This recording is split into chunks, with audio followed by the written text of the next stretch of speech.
I still say that should be the theme for Immortals Holiday every year. Fighting Spirit Wrestling fans, I am longtime independent wrestling fan Robert. Immortals Holiday 5 is in the history books, and as much as I enjoyed the show, it didn't top last year's Immortals Holiday. I apologize for right now. Surprisingly, the show kicks off with the 5-star special, whatever the signature match, FSW titles, which saw the Man of Steel Mike Verna defend the championship against Omega Black's Greg Jones, Suntan, and Magma, who made a beeline for the ring, and I think he went right for Suntan before the 5th participant came out, and it turned out to be the returning superstar Whiplash, who I hope is back with the company. And the bell finally rang, the match is underway, and Man of Steel Mike Verna retained the heavyweight championship, defeating Greg Jones, Suntan, Magma, and Superstar Whiplash.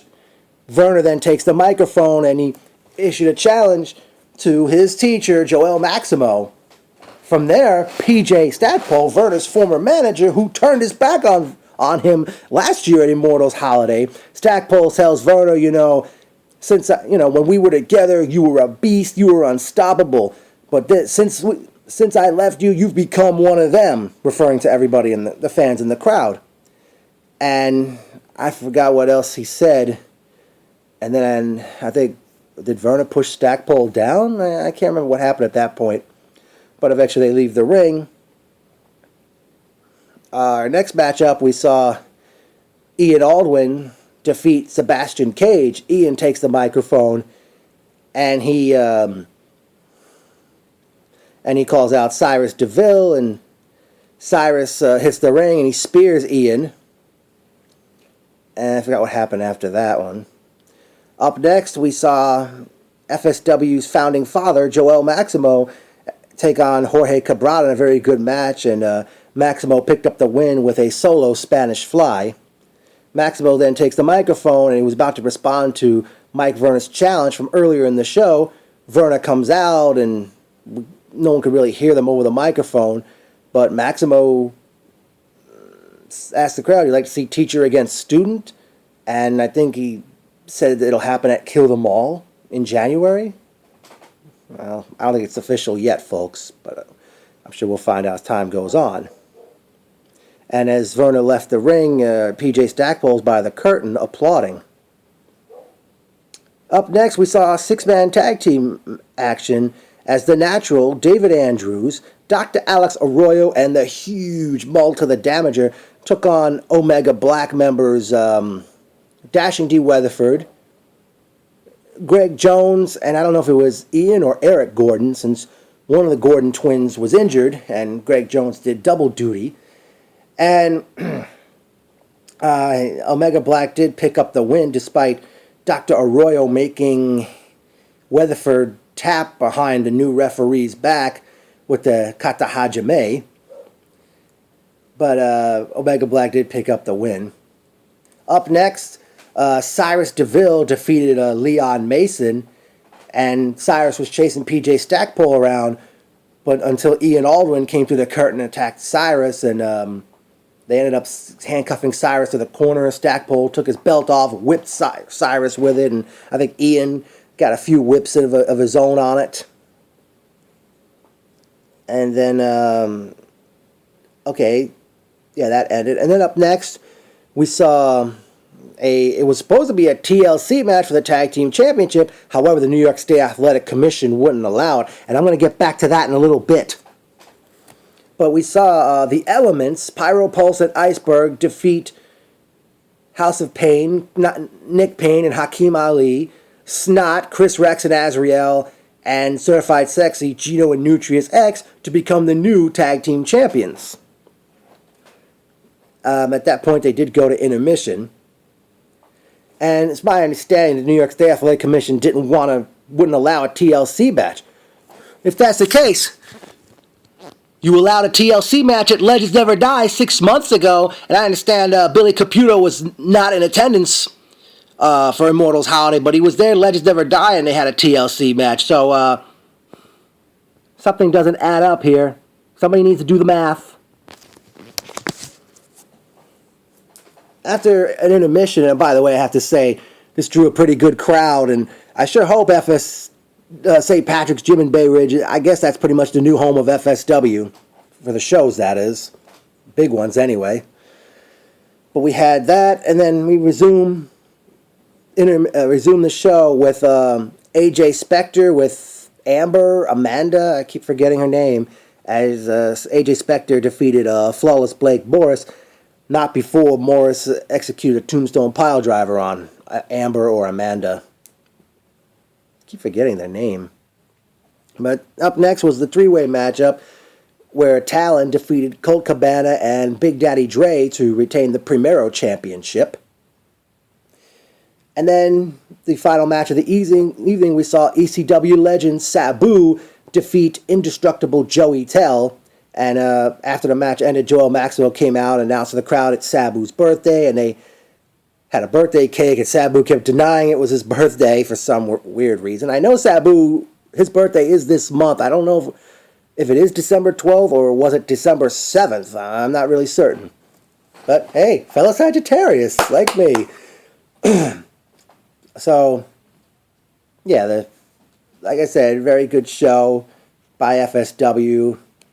And it was great seeing Elena and Joel Maximo at the door. It was great seeing crew members, Mike, Hyro, Christian. Welcome back, Dee Dee, Jonah, Julian. I think it's safe to say Jonah's the newest member of the crew. Susie, Jacqueline, Nicholas Infante. I know it sounds like Infant, his last name. He was right next to me for the show. What else I remember seeing? Brandon.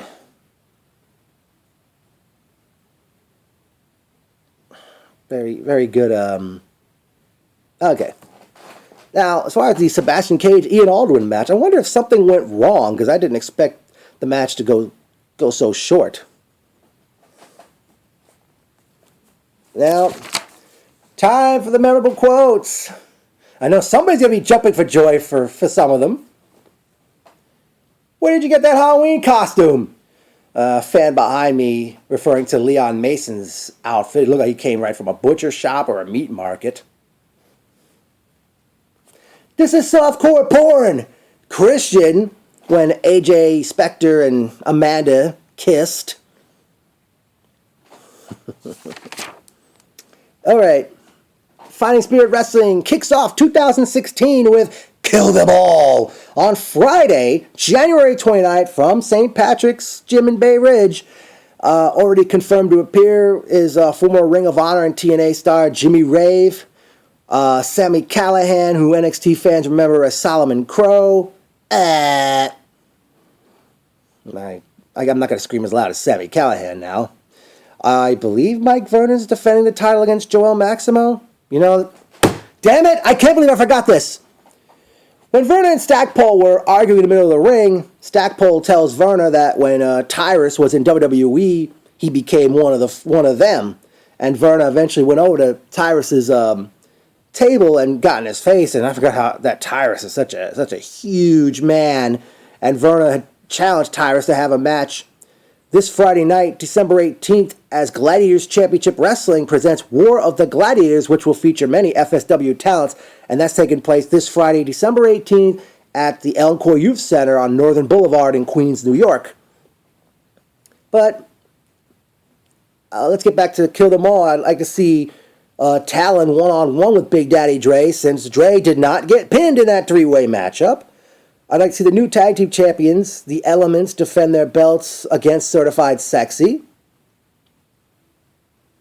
I'd like to see Cyrus DeVille one-on-one with Ian Aldwin, or Cyrus and a partner against Aldwin and Leon Mason. I don't know what else I can think of for the next show, but what I can tell you, well, actually, I don't know. To the crew, I don't know if any of you were wondering, but I'm here to tell you right now, yes, there will be year-end awards again, and I can tell you right now, someone has already won something. And I'm sure everybody's going to agree on that, and I'll eventually get to work on that very soon. Yeah. Now, let me see. Anything to add to this? Oh, well, I'm sure I'll definitely have predictions for the new year as well for FSW. And